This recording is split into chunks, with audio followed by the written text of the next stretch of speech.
Yes. the death of things. Yes. Then I worry about. I worry sometimes when you read some of these questions. Yes. Yeah, we have definitely a very death-obsessed audience. We have a death-obsessed audience. We'll see what we can do with them. I don't even know how to bring in an expert on that. They're thinking other about than an undertaker. Right. Right. Yeah. But okay. So let's try it. Apparently, these are the questions that we get more than anything else. As a category. As a category. Short of soliciting a category, these trickle in as the biggest unsolicited category. Mm-hmm. All right, let's do it. So, as usual, we go from all over the interwebs, and we always start with the Patreon patron. Thank you, Patreon members. Thank you, Patreon. That's right. And this is one of the ways we say thank you, is by reading your questions and giving them priority. So let's start with Will J., who says, what one or two skills would you learn now to be useful and productive in a post-apocalyptic world? This is, of course, if you survive the meteor strike. So Apophis hits the world. First of all, if Apophis hits the world, would we still survive? Would human beings survive? Oh, yeah. So, yeah. It would just disrupt civilization. Would that be post-apocalyptic? Would it disrupt civilization Mad Max style? Regionally, yes. Okay. Yeah. Or A Boy and His Dog style. Okay. Gotta go way back. No, yeah. The 70s on that. Wait. Okay. Right. Don Johnson. There you go. One of his first movies, Don Johnson. I didn't know that. Yeah. Oh, right yeah. on. He's the boy. Right. And dog. Then there's the dog. He's living on the surface of the earth, which is apocalyptic. Civilization moved underground. Right. I think all the men became sterile. Of course. And the men on the surface were not, so they grabbed him, brought him down to have him impregnate hundreds of women. Luckiest boy ever. No, they extracted the sperm from him and then impregnated. That's the theme. If you didn't know about A Boy and His Dog, that's Don Johnson, an early cinematic role. But you can look at movies and how they've portrayed these lone survivors in apocalyptic Earth, and they needed like three things. They need sort of a street smarts. Even though there's no street. Survival smarts. Survival smarts. Boy Scout level survival smarts. Probably Eagle Scout level. Right. And they all have some kind of weapon. True. That can cause harm at a distance. So a bow and arrow or a gun. You don't want any up close and personal hand-to-hand combat. This is my issue with the lightsaber in Star Wars. Everyone's looking at it like it's some kind of major, amazing weapon when you have to stand 3 feet from the person to use it. Just think about that. The whole point of the advance of weaponry in the history of warfare is so you don't have to stand that close to anybody. Except that you can deflect laser shots. Laser bullets. Laser bullets, yeah. Wait. So what I'm saying is, if you have enough time to notice it's coming and then flick it out of the way, right, you could just duck. That is true. Okay? You could just duck. Why are you ruining Star Wars for me right now? I'm just saying. So I'm just not as impressed with the lightsaber as everybody else is. Okay? All right. It looks cool, though. Okay. So you'd want to be able to protect yourself from a distance. Right. And you'd want access to food. And in A Boy and a Dog, the only food left over on the ground was canned food, which was not spoiled by the radiation or anything else that was involved in it becoming apocalyptic Earth. So I would also say so in that case, you need a can opener. Yes, you do. In fact, the dog could only. The dog was smarter. The dog is telepathic and a genius, and he's not. So the dog found the cans. This of is food. Basically Peabody and Sherman. Yeah, it is. I forgot about Peabody and Sherman. Do you remember? Gee, Mr. Peabody. Do you remember Peabody? The dog, Sherman was his pet human. Do you remember that? Yes, that's right. That's right. I loved his Wayback Machine because I loved the time travel that was in that cartoon. I'm that old to remember it that way. So you, in that arrangement between the dog and the boy, the dog found the food, but the dog couldn't open the cans, but the boy could. So they're opposable thumbs win again. Their mutual survival depend. They need each other to survive. Okay, so I guess always carry can opener in your back pocket. Apart from that, I think some kind of hand-to-hand combat would be useful.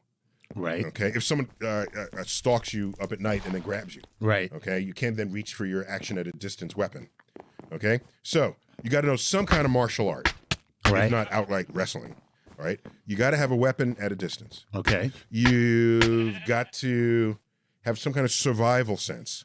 Right. Which know how to find the food, how to prepare the food, how to make fire, that sort of thing. So I think these are the basics in the apocalyptic Earth. And until there's some organized rules, my fear is that we'll just resort to sort of free-for-all. Oh, God, yes. Yeah. Are you kidding me? Yeah. We resort to a free-for-all when the subway platform is too crowded. And you know who wins in the end? Who? And I think about this every time. It's the person who controls the hardware store. Makes sense. You walk into a hardware store, everything you need is there. Yeah, absolutely. Everything. Yeah. Yeah, including weaponry. Everything. Yeah, whatever you need, it's right there. It's right there for the apocalypse. So there you have it. So Home Depot employees, you will be our saviors when the post-apocalyptic world. If they will shoot your ass first. Well, yeah. All right, cool. That's a cool. By the way, that's why it's good for you to have a talent that other people value that they can't just take from you. Like your knowledge of how to do things.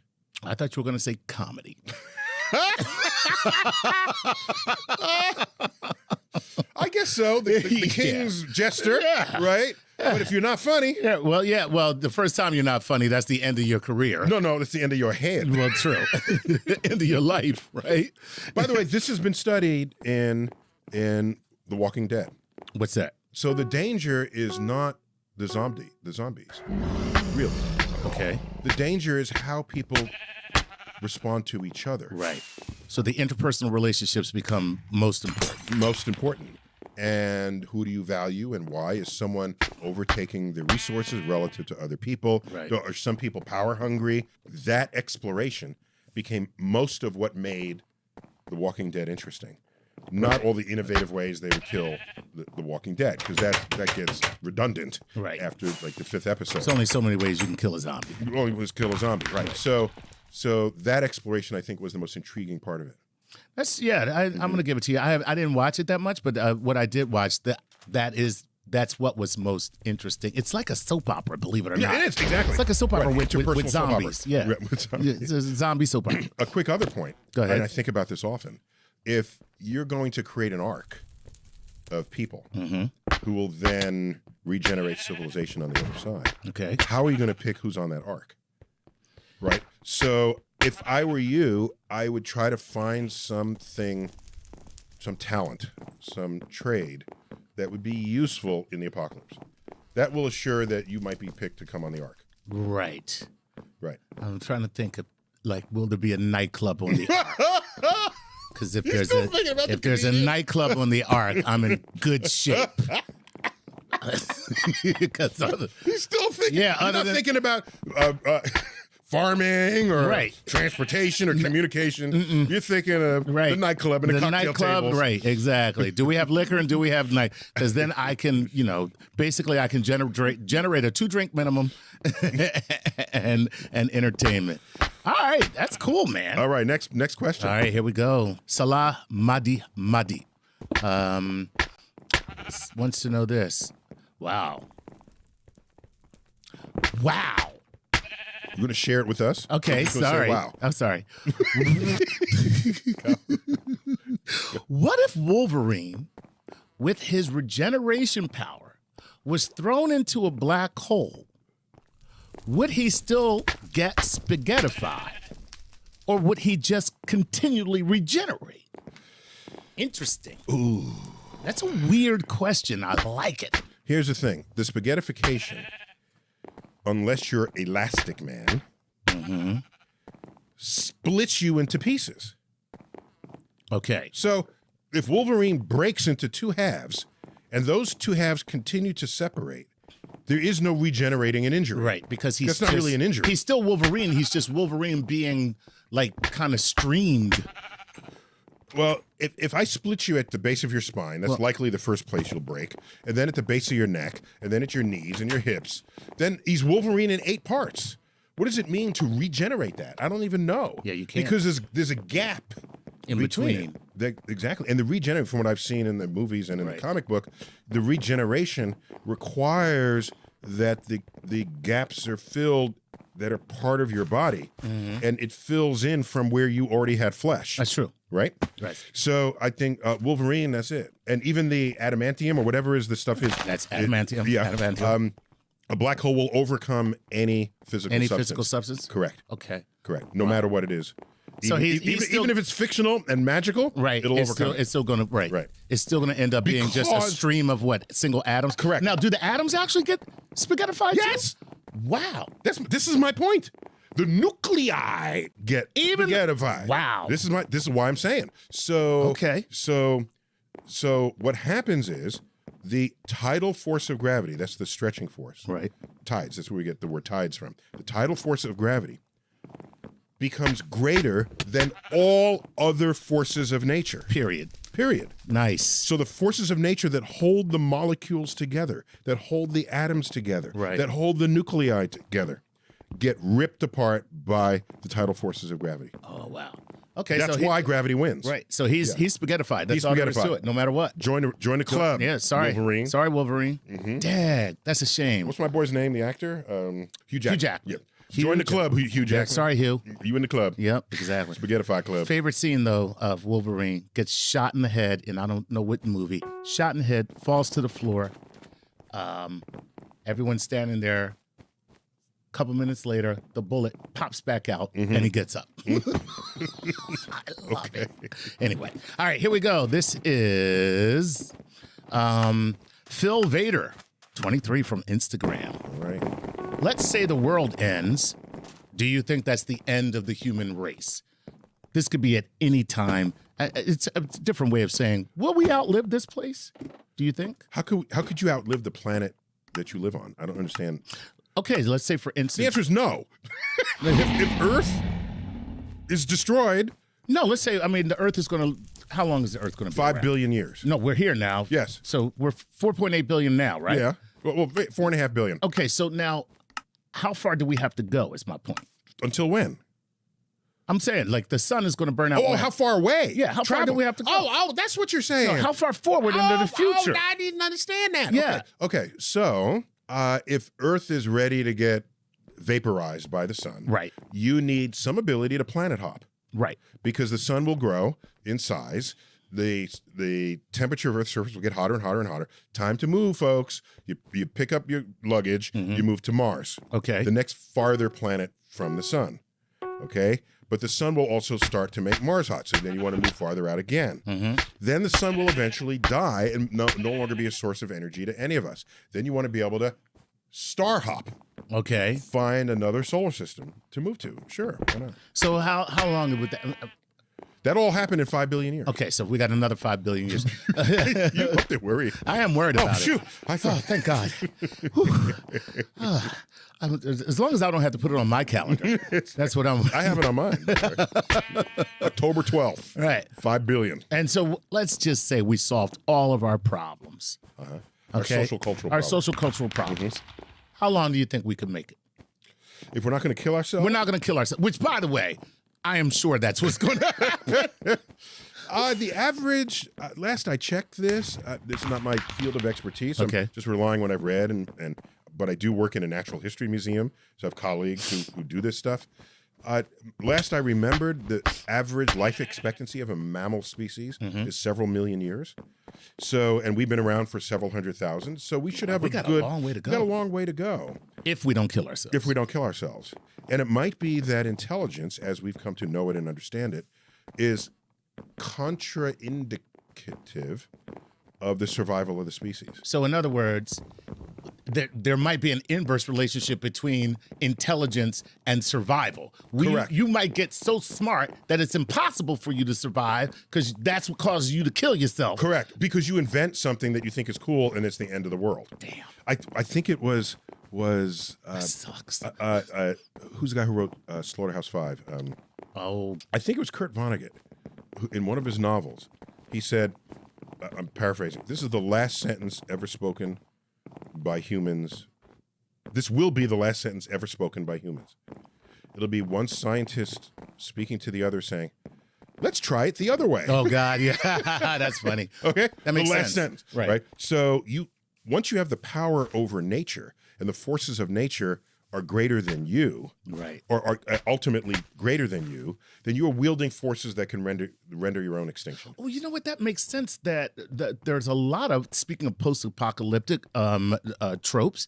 One post-apocalyptic trope is that there's a huge self-destructive action taken by humankind, and then they decide in the aftermath to live at one with nature and to never go beyond that. Because That's hard though, because you're pumping water out of the water table right. to drink. Right? You are redirecting a river so it doesn't go through your home. That's interfering with nature. Almost everything we do interferes with nature. Farming is an interference of nature. Right. The monocrop, right? So if you want to live, eat, survive, and you want to live in harmony with nature, you just leave civilization and go in a cave. And we give you a knife, and there you go. And you'll be dead at 35. All right, if that's how you really want to do it. If that's how you want to feel do it. that strongly about nature, do it. I don't feel that strongly about anything to live in a cave, to be honest. So, that next question. All right, here we go. The next one is JT Parrott. He just says this. I'm just going to read it as is. Does it end with a bang or a whimper? Oh. The universe will end in its continued expansion to the future. It will end not in fire, but in ice. And not with a bang, but with a whimper. Damn, that's cold. See what I did there? I see what you did there. All right, when we come back, more Cosmic Queries edition, the ends of things on Star Talk. We're back. Star Talk. Tyson here. Nice there. That's right. Chuck Nice he is. That's right. All right, what do you have? Okay, let's move on. Cosmic Queries. Some more Cosmic Queries. Our morbid edition. Morbid edition, yes. Go. All right. So, what? This is a morbid question, and so DJ Maz. Wait, just to be clear, we left off the previous segment, somebody asking simply, will it end with a bang or a whimper? And I gave like a poeticized answer. But let me just give put a little more flesh on that bone. Okay. So for a while in the 20th century, once we had Einstein's equation of gravity, the universe could be expanding or contracting within that equation. The equation didn't distinguish one or the other. Okay. Observations showed we're expanding. Right. Now we can ask, will we expand forever, or will it one day slow down, stop, and contract? Okay. We make more observations, and we show, no, there's not enough gravity to halt that expansion. It will expand forever. Once we learned it would expand forever, then we asked, what is the long-term profile of the universe? Well, the temperature will get further and further diluted as space expands. Space-time expands. Right. Because all that energy used to be concentrated here, and now it's half and then a third and a tenth. So The it temperature eventually drops. dissipates. Yeah, Right. it dissipates. That's a good way to say it. The intensity of energy dissipates. The temperature of the universe drops. Right. And it'll never come back. So, and all the stars will die and not get regenerated because everything will separate from each other. And so gas clouds will make their final stars, and that's it.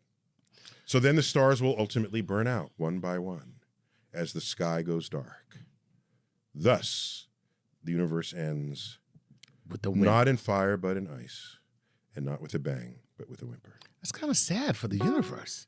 I mean, I don't want to anthropomorphize. You just did.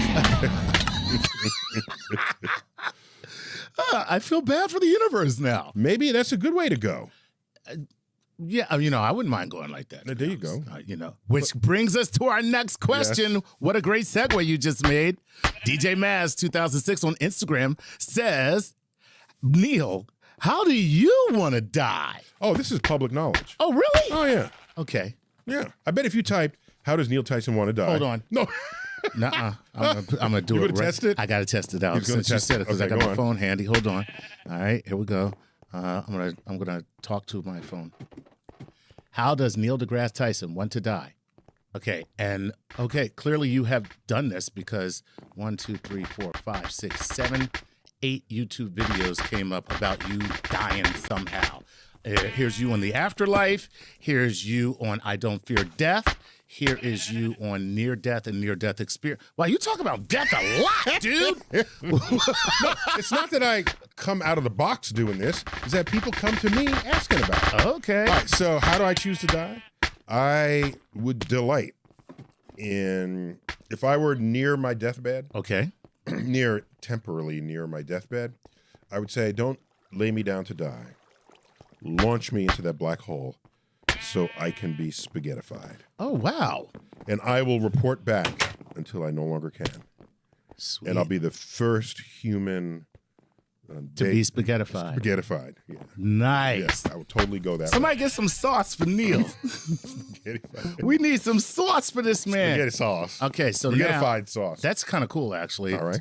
If that's how you're going to go, but do you think that would hurt? Seriously? Yeah. I mean, I'm being. Yeah, but it'll be.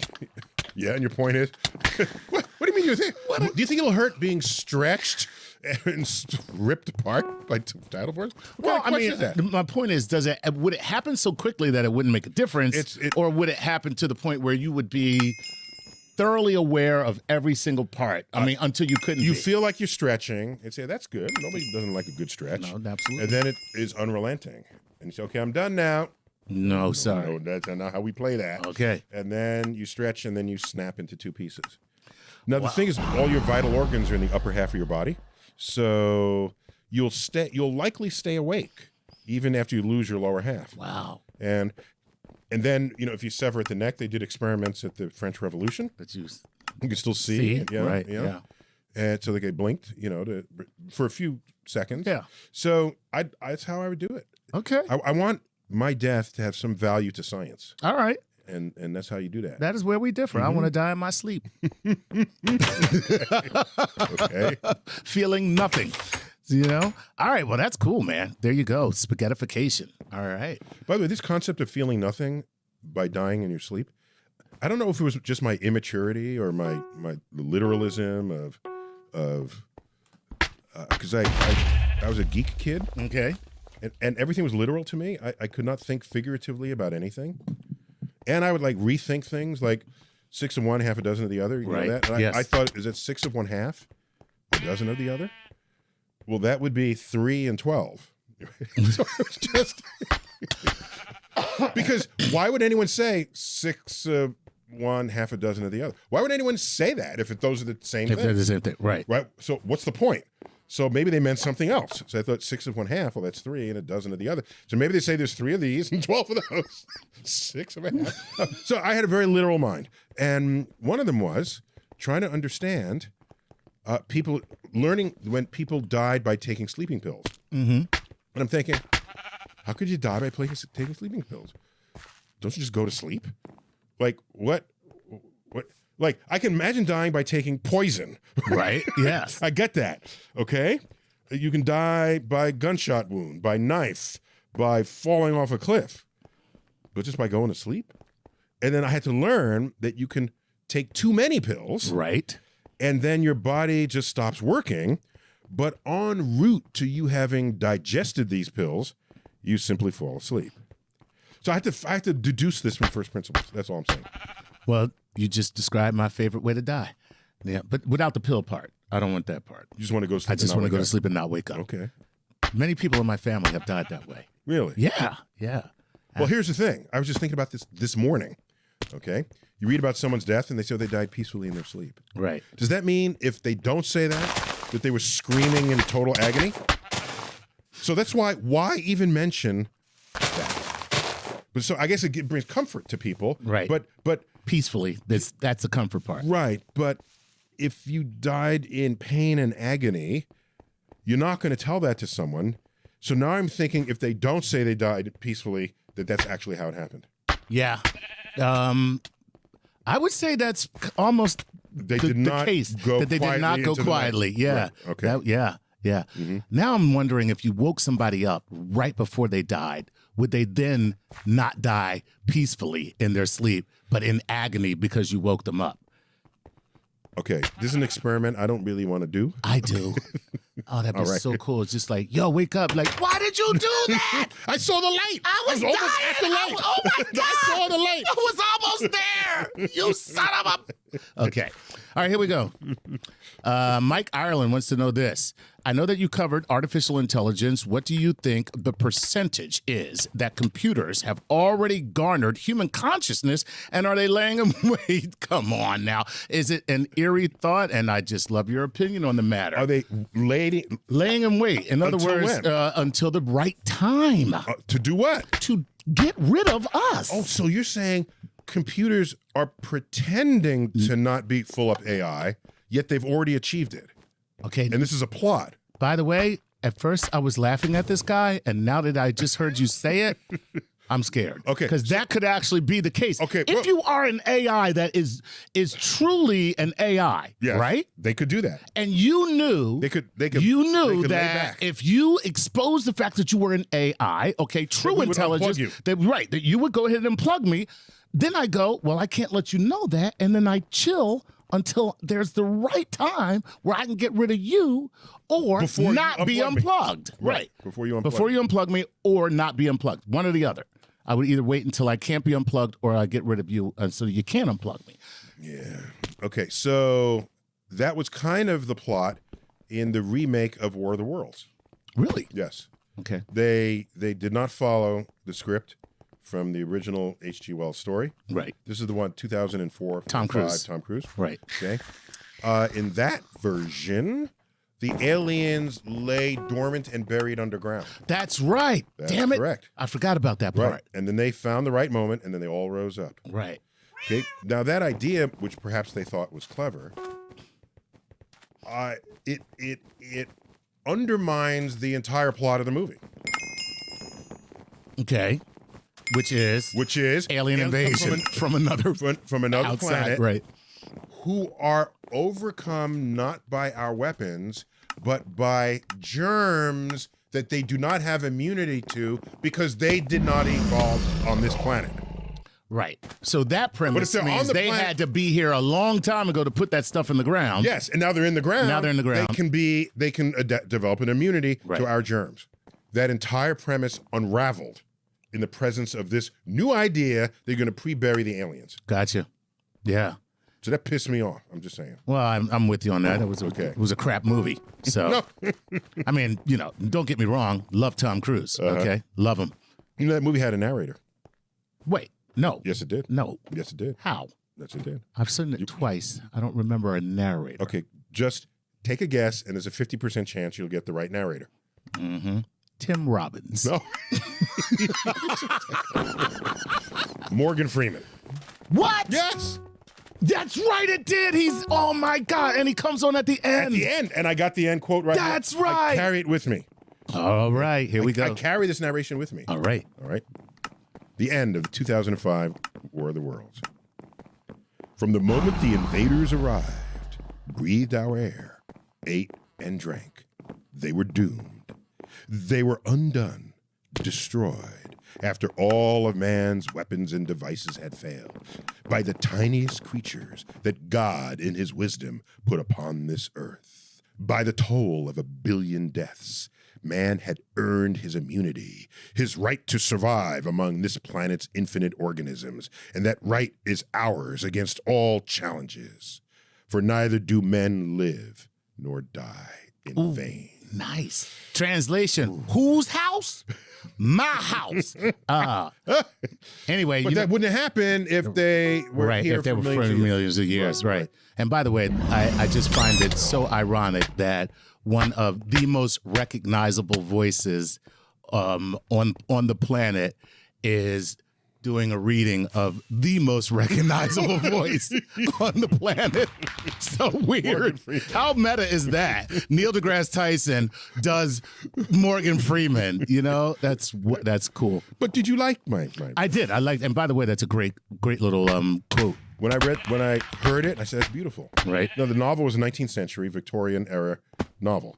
And I said, that's beautiful language. I bet it was verbatim from the story. Mm-hmm. Okay? Because nobody today writes like that. Nope. For neither do men live nor die. No, that's not coming out of anybody in Hollywood today. No. So I said, let me find the original. But I had another little issue. I said, this makes very strong mention of God. And I said, well, H.G. Wells was highly scientifically literate. Did he make mention of God? I went back and found the passage. No, he does not make mention of God. Here is H.G. Wells's original passage. Oh, snap. Covering that part of what was used for the movie. Okay. You ready? Go ahead. For so it had come about, as indeed I and many men might have foreseen, had not terror and disaster blinded our minds. These germs of disease have taken their toll of humanity since the beginning of things, taken toll of our pre-human ancestors since life began here. But by virtue of this natural selection of our kind, we have developed resisting power. To no germs do we succumb without a struggle. And directly these invaders arrived, directly they drank and fed. Our microscopic allies began to work their overthrow. Already when I watched them, they were irrevocably doomed, dying and rotting, even as they went to and fro. It was inevitable. By the toll of 1 billion deaths, man has bought his birthright of this earth, and it is his against all comers. It would still be his were the Martians 10 times as mighty as they are, for neither do men live nor die in vain. Woo! Hashtag Darwin rocks. He's got pre-human ancestor. He's got natural selection of things. Yep. No mention of God. These are two different things. I think Hollywood was afraid to get real on it. Oh, yeah. There you go. We got to call this segment quits. We'll be back with the third segment of Cosmic Queries, the Death Edition on Star Talk. Chuck, last segment, Star Talk. That's right. Cosmic Queries. Yes. The Death Edition. Death. All right. All right. All right. Let's jump right back into it. Give it to me. This is Jay deGrasse, I'm going to say. Yeah, last name. There you go. What is Wait. Jay deGrasse, I'm going with. Yeah, I'll give it to you. Okay. Jay deGrasse. Yes. I it's probably Jay deGrasse. It might be, but, you know. Yeah, it's Jay deGrasse. Jay, I'm with you on this. Okay. All right. Good for you. Jay, why don't you change your last name to Jones? How about that? Then we won't have a problem. All right, he says this. What does the merging of black holes mean for the future of the universe? Could the universe eventually be the victim of a collective hypermassive black hole? Could we be left with a singularity or black hole containing all the information of this universe waiting for the next Big Bang trigger? Ha ha. Everything in the world just ends up into one giant black hole that creates a singularity that then becomes the universe again. Okay, so black holes are not quite what you think they are. Right. They're not giant sucking machines. No, they're not. Okay, so if the sun became a black hole, Earth would still Go right around. If you it? could shrink down the sun and make it a black hole, Earth would still go around in orbit like it would be dark and cold. Right. But orbitally, it would make no difference to us. So now, So just because it's a black hole doesn't mean it's reaching out right. in places it didn't previously reach out to eat you. So are you saying that anything in orbit around a supermassive star that collapses under its own self and becomes a black hole, Right. If it's already in that orbit, Correct. then it will not cross the event horizon created by that black hole and Correct. just continue to be in that same orbit? Correct. Unless the black hole eats by some other means, then the black hole gets bigger. Ah. So if you fed the black hole top and bottom, Okay. now the black hole will grow, its gravity will increase, and it could increase to such a point where your speed in orbit is insufficient to maintain your orbit. Gotcha. And then your orbit decays and you fall in. That could happen. Okay. Yeah. Okay. But it's like I said, it's the objects had to have been headed towards the black hole to get eaten To begin that way in with, the first place. right. Right. So it's not some giant sucking machine. First of all. Second, modern evidence shows that if Right. not every galaxy, certainly most galaxies, red-blooded galaxies, have supermassive black holes in them. When galaxies collide, it is highly likely that these black holes will find each other. All right, because that's how the dynamics of colliding systems works, Right. and then they will consume each other, passing through each other's event horizon. Gotcha. Okay, so then you have a black hole twice as big now. All right, fine, but then it's just still stuck in the middle of this these two galaxies that have merged. Right. It's not reaching out to some other galaxy. Right. All right. So now we have an accelerating, expanding universe. So there's a galaxy over there, and I'm a galaxy over here, and expanding universe will forever take that black hole away from my black hole. Right. So you're all moving away from each other. There's no reason to think that all the matter in the universe is going to land up as one black hole. Gotcha. Okay. Not only that, the universe is just going to expand forever, and forever is a long time. It is. It's not long enough for the Bible, though. The Bible, it's forever and ever. You ever notice that? Yeah, it is. Forever and ever. And ever. Right. Right? Because forever, however big that infinity is, I want more infinity. 1 plus 1. Infinity plus 1. Oh, you're the annoying kid, right? I can count to a big number. I counted to 100 billion. 100 billion 1. There you go. That's how to get an ass whooping in the street. Amen. If you do that. So, all right. So now, in the very distant future of the universe, the black holes that did eat whatever it was they were going to eat will ultimately evaporate in what's called Hawking radiation. Okay. So the black hole becomes undone, and all that matter that was in the black hole is now scattered back into the universe. So now, if you do the math and ask how much mass is there within the radius of the known universe, and see how that compares to a black hole's mass and size, it turns out the entire universe can be analogized to being a black hole unto itself, with a horizon beyond which you cannot see. Wow. So it is not completely crazy to think of the universe and all that's going on within it as containing a black hole that has all the external properties that any black hole we're looking at would have within us, within our universe. Okay. So then you ask, if we are a black hole, are we a black hole in some larger universe? That's what I was about to say. So who's to say that there's not more universes with the same black hole that we would be? Correct. This is what led to the idea that maybe black holes are portals to entire other space-time continuum. Aha. Yeah. So in Men in Black, the galaxy on the belt of Orion, Right. we remember this. Yes. Okay. It's a little weird to have said it that way. If it were a black hole on the belt of Orion, then that would legitimately be an entire other universe. Right. But they just said galaxy, and you can get a nice picture of a galaxy. And you go into that galaxy, then it's another galaxy. But that's not as scientifically realistic as there being a black hole on the belt. And then you go into the black hole, there's a whole universe. Gotcha. Yeah. Okay. All right. Well, the answer to your question is no. Now pronounce his name again. Yeah, Jay DeGator, or as I call you, Jay Jones. Jay Jones. All right. Cool. And All I said his name was probably Jay DeGator. You said that, yes. I'll bet you. Bet you $1. What? Jay, we read your question. Hit us up on Twitter. Let us know how bad I mangled your name. All right. Okay.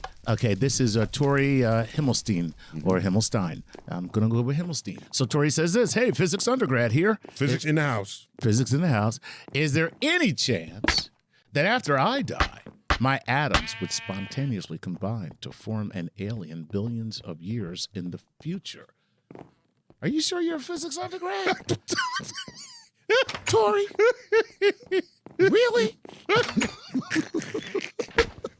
The answer is yes, Tori. Don't listen to Chuck. The interesting thing about the universe that's not entirely obvious at first reckoning is that every electron we've ever found is identical to every other electron. Every atom of any species of atom, I say species loosely there, obviously, Right. Any oxygen atom here is identical to any oxygen atom anywhere else in the universe. Right. So we are composed of elements drawn from the periodic table of elements. Correct. And the naturally occurring elements is 94, depending how you count it. The low 90s naturally occurring elements. That is the recipe that makes everything there is in the universe. Everything natural in the universe. So, if you're made of these atoms, I put you in the earth and you decompose, these atoms are available to make something else. Right. And to decompose is different than to disintegrate. Right. You know the difference? No. To disintegrate is you break apart. Right. To decompose is some other animal is eating you. Ill. Is that really what decomposition is? Yes. If I put Even if it's the ground or microbes or anything, it's still something else consuming you. correct. Gotcha. That's why if I buried you on the moon, you will not decompose because there's no microorganisms there to nothing eat up your there. body. That's right. You'll just stay there, Right. and you'll dehydrate. Some atoms, some molecules will change, but not because they were decomposed. Now I know how I want to die. I want to die. Well, what I want to be after I die. I want somebody to put me in a Barco lounger type chair and put a drink in my hand and just sit me on the moon. Oh, Yes. with sunglasses, looking Right. up. Looking at the sun. Right. You'll be there 1,000 years from now. That would be awesome. You'll be a little dehydrated, but you'll still be there. Right. Okay. Wow. So basically, this. Wait. There's a movie that ended that way. What? Yes. No. Who's the main star in Men in Black? Not Will Smith, the other guy. Tommy Lee Jones. Tommy Lee Jones in this movie ends dead on the moon, leaning up against a rock, looking out into space. That's cool. Yeah, Tommy Lee Jones. I don't know what movie that is. I think it was Space Cowboys. Okay. I think. Not bad. I think we can check on that. It's not a bad way to die. Somebody look that up. You know? But what you're saying though is from Tori's question. So we're just all information. So they basically we're ingredients. We're ingredients. That's what I mean. Kitchen ingredients. We're kitchen ingredients, Yes. basically. Yes. Right. And so that's why I want to be buried rather than cremated. Right. Because I want the energy of my molecules in my body to be available to other organisms. If you are cremated, your energy gets dispersed into space. Right. That's fine. You might enjoy that, like that. But the rest of what is you all the atoms are broken apart, and other creatures can't utilize them. You don't have nutritional value Right, to them. right. But you'll still exist as atoms. Right. So aliens that might evolve on this planet or some other planet, if your atoms were taken there, yeah, you could be composed as part of another atom. Oh, yeah. There you go. We're kitchen ingredients. That's it. That's it. Nothing more than flour, milk, eggs, oil, milk, waffles. We're waffles. Okay, one last question. Go, give it to me. Okay, one last question. Here we go. Rex Young wants Last to know question. this. Rex Young wants to know this. How long could a person endure prolonged isolation, such as during solo interplanetary travel or colonization, before space madness Okay. becomes an issue? Okay. We don't have time for this, but I want to do it anyway. Figure it out. Okay? Okay. Go ahead. Chuck. All right. I'm old enough to remember the Twilight Zone in first run. Not the earliest, but the later, slightly later years. Okay. Like in the 60s. It went into the mid-60s. It's still on, so Okay. All right. You can catch it. Yeah. All right. So there were so many episodes about astronauts going crazy for lack of human interaction. right. Okay. And I said, wow, this is going to be a big problem. I thought that was like the biggest problem we're going to face. Okay. Is people going crazy in isolation in space. Then I met people who don't like talking to other people, who don't like anybody, who would be just fine months, years at a time, never having human contact with anybody else. I've met these people, and sometimes I feel that way too. Perfect astronauts. I say, give me a good video account, some books, give me Apple Music, and I'm good. I don't have to talk to anybody. So this idea that you need human contact for your survival, people I have met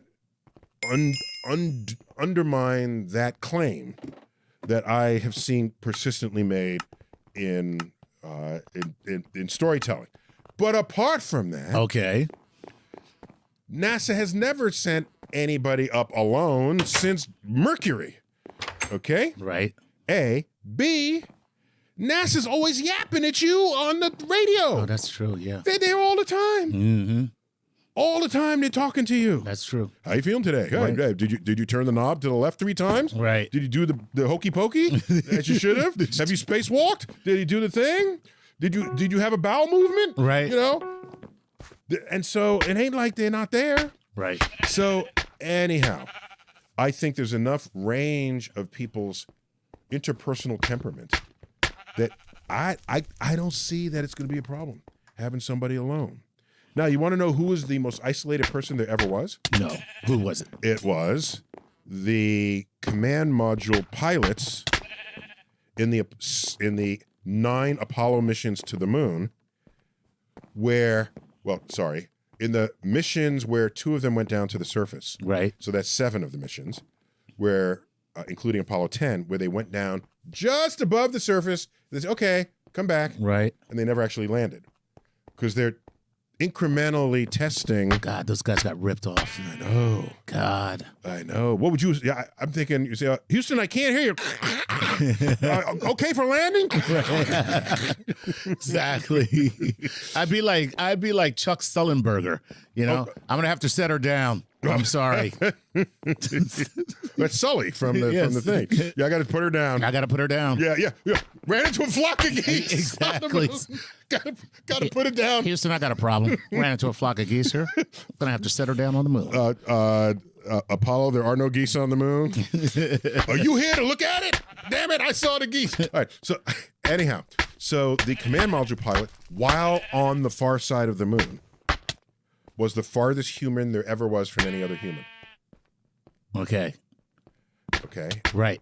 So they were the width of the moon away from any other human plus some orbital distance. Into solo people. That's it. So that's the most solo person ever. That there ever was. Correct. Right. Nice. So we don't have any more time. Okay. Chuck, thanks for these questions. These were great. Yeah. These were good. That was the morbid edition. I think we have more questions. We can do this again. Oh my God. There's like 40 pages of these questions. Okay. People are really sick. That was the inaugural. People have problems. Okay. The inaugural Cosmic Queries Morbid Edition. You heard it here. You heard it now. Chuck, thanks as always. A pleasure. Neil deGrasse Tyson here, your personal astrophysicist, bidding you to keep looking up.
Hello, YouTuberverse. Star Talk. We're doing Cosmic Queries. Topic, the edge of space-time. The edge of the universe. Chuck. Hey, Neil. You going to join me there? I am. But we can't do it alone. And that shirt. He trolled us. You know, whether you're watching or listening, that I wear cosmically colorful clothing. Yes. But my shirt I'm wearing today is particularly cosmically colorful. Yes. It's in your face. It's smack down. It's well, we're gonna have to take a picture of it, and you're gonna have to go to YouTube. We'll take a picture of it, and you have to see this shirt. You have to. Yeah, seriously. It's some pretty lovely celestial bodies going on there. We have Jan 11 to help us. Yeah. Jan, always glad to Professor be of Physics, here. Barnard College, Columbia University. Welcome back. I love being here. We needed you Great. for this topic. Because my knowledge of cosmology is little, and yours is big.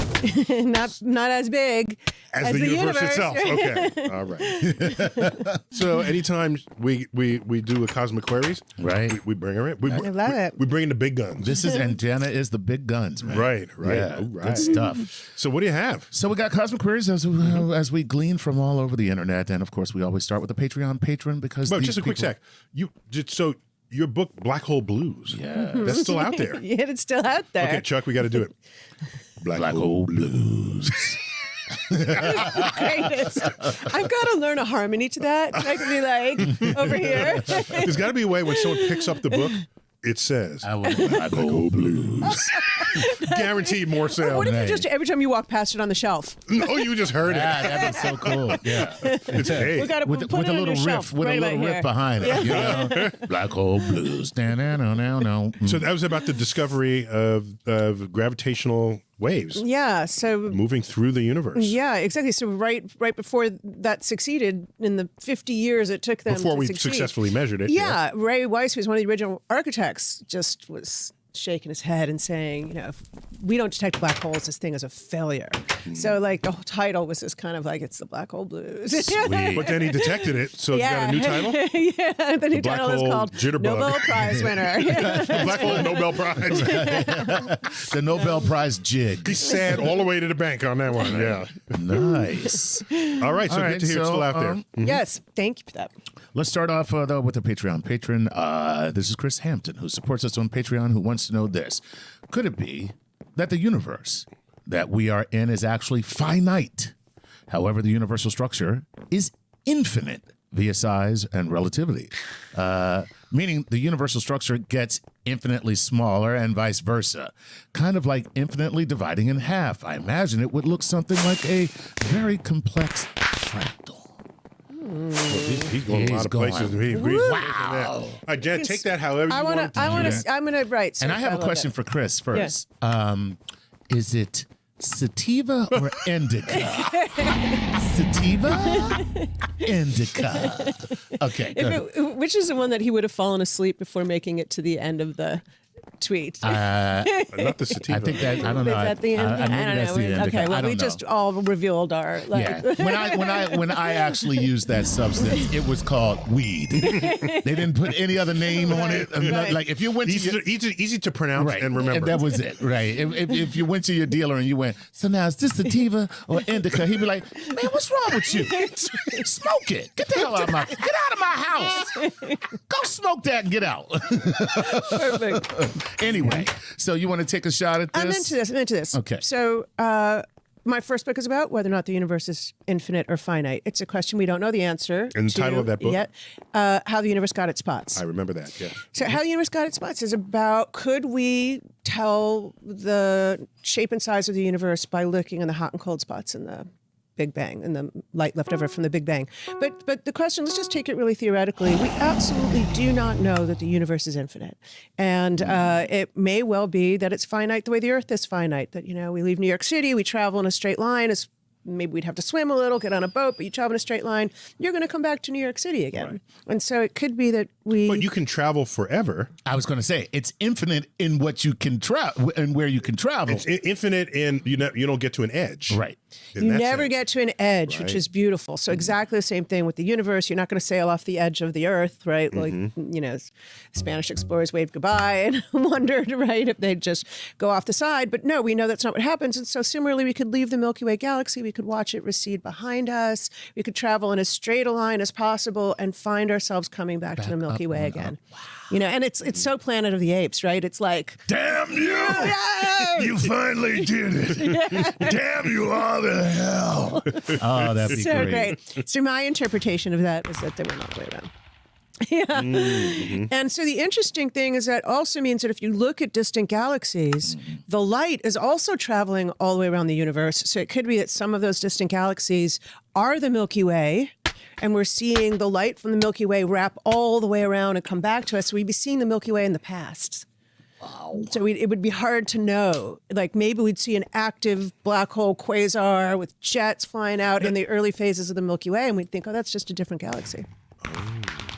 Wow. Yeah. So because galaxies, young galaxies look very different from mature galaxies. Right. And we used to think that there were different kinds of objects in the outer universe, like quasars. Why are they all distant? How come there's not a quasar right next door with these monstrous nuclear emissions? And we had to like figure out that it's likely just younger galaxies, and maybe we used to look like a quasar and we don't anymore. Right. So even a distant galaxy looking back at us is seeing us in the past, given the light travel time. So we could still look like a quasar to a distant galaxy. Like I have this huge active galactic nucleus. Because they're not seeing us as we are now. No, they're not. They're seeing us as we were. Billions of years ago. Yeah. Oh my God! So that's the beauty. We get to see in the some of that past. sativa right now.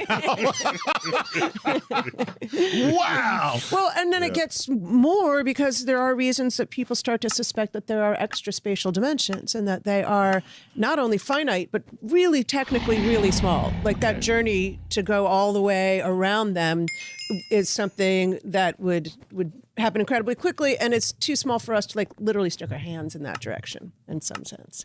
So we're looking everywhere. Those extra dimensions are everywhere, but we can't actually notice them.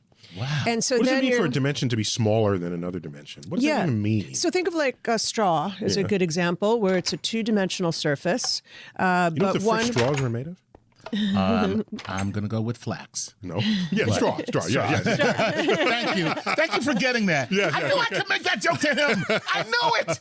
Oh God! All right, go ahead. the only reason it's because flax and hair. Oh yeah. Yeah, that's the only the reason color. why Yeah, I would flax- have yeah, the flax and- connection between flax and straw. Hair. So a straw is small in one direction on the surface, right? If you think there's a direction in which it's totally wrapped up and small. And then there's a long direction. So straws are mostly long. They're mostly long. And you could glue the top end and the bottom end of a straw to make that long direction also finite. So then you just travel around the line. It could be really big. It could be, a mile around, but still be connected. But it's only a few millimeters around in this direction. In this other dimension. So around. literally the length of traveling before you come back to where you started is smaller. So most of how you use a straw does not access that other dimension. It's Yeah. really the length because you're trying to get the liquid from here to here. yeah. And with that, so right? most of you're using the long dimension of the straw. So then the question we start to ask is, what if the universe is a kind of space-time origami when it's created in the Big Bang, that all the dimensions are wrapped up in maybe in very complicated ways, like the dimension of the straw being wrapped up, but one dimension just gets very, very big, or in our case, three. Get We have very, three big very dimensions. big. We have three big dimensions. We have time, which is a fourth. So we know there's up, down, north, south, east, west. That's it. You specify those things and you definitely know where you are in space. You specify time and we can actually meet. Right. Here we are. But those extra directions just maybe didn't ever expand. And so one of the things even that I'll work on and string theorists will work on people is why would only three dimensions get large if those other dimensions exist? Interesting. Mm-hmm. So it could be that we'll understand the large connectedness, finite nature of space by looking in like really high energy accelerator experiments, because people have asked at the Large Hadron Collider, could you perceive these extra dimensions if they exist? Okay. Wow, that I got to tell you, Okay, Chris, we're done with the show. Chris, that's okay. And people will That's an entire show's We'll be worth back of- next Yeah. week. We're just gonna let you think about that. And then we'll be That's a back. week's worth of That's mind blowing. That is. That is Wow. a big start That was a big to start. Cosmic Queries. Wow, man, that's a fascinating stuff. Just fascinating. Next, Chuck. Okay, so let's move on to Paul Love, who says, given that, Is that because you can pronounce his name? That's why we're going to him let next? me tell you something. As a matter of fact, I think I'm just going to call everybody Paul Love. That's a beautiful name. Exactly. Paul says this, given that our universe expanded from a single point and is expanding in all directions, how does that not define the shape of the universe as spherical? How could something flat or saddle shape come out of that? So there. Wow. Look at that. All right. Take that, Jen. Well, it is true. If there is an explosion in space, it tends to have a kind of spherical cloud left over as debris. So when a star explodes, we will see often nebula, and they're like often spherical-ish. Beautiful too, beautiful nebula. Very beautiful. And, you know, sometimes they plow into stuff and it changes the shape, but basically, yeah, then you can point inside this debris, you point to where the center of the explosion was. Okay. So that's not how it works for the Big Bang. So for the Big Bang, you cannot imagine that the space exists first and that you're exploding into the space. Right. It is actually a creation of the space itself. Right. So everywhere in the universe was once at the center of the explosion. Exactly. There is no plowing out. It's as though, and you can think of it any shape you want. Make some crazy, you know, people like the balloon analogy. So now make some crazy balloon, twisted up crazy thing. And A poodle. a poodle. Oh, nice. And a balloon poodle universe. And the whole thing stretches. And the whole thing was once a point. So every single point on that It's still surface, part, and right. people it's, get it's tripped part up. of that fabric, if you want to call it. Yeah. So people the get center is tripped up. everywhere. The The center is everywhere. We are at the We center are the of the center. Big Bang, as is every other point in space. Is at Finally, the center I'm of the the Big Bang. But can I say that differently? Will you allow me to say it differently? Please. Can I say there is a center? The only way you can access it is to go back in time to the beginning of time. Well, you could say Ooh, okay. You Oh could man, talk say- about dimensions. So you Yeah, can access wow. the center of all of this only at one point in its coordinate system, exactly. and it's at t equals 0. Right. I would say And it's there. If timeline is just always Yeah. there, there's the center. yeah, if we're going to be really, split space up in very fine-grained terms, this point was at the center back at t equals 0, and this point was at the center back at t equals 0. They just were all All closer together, right. So the whole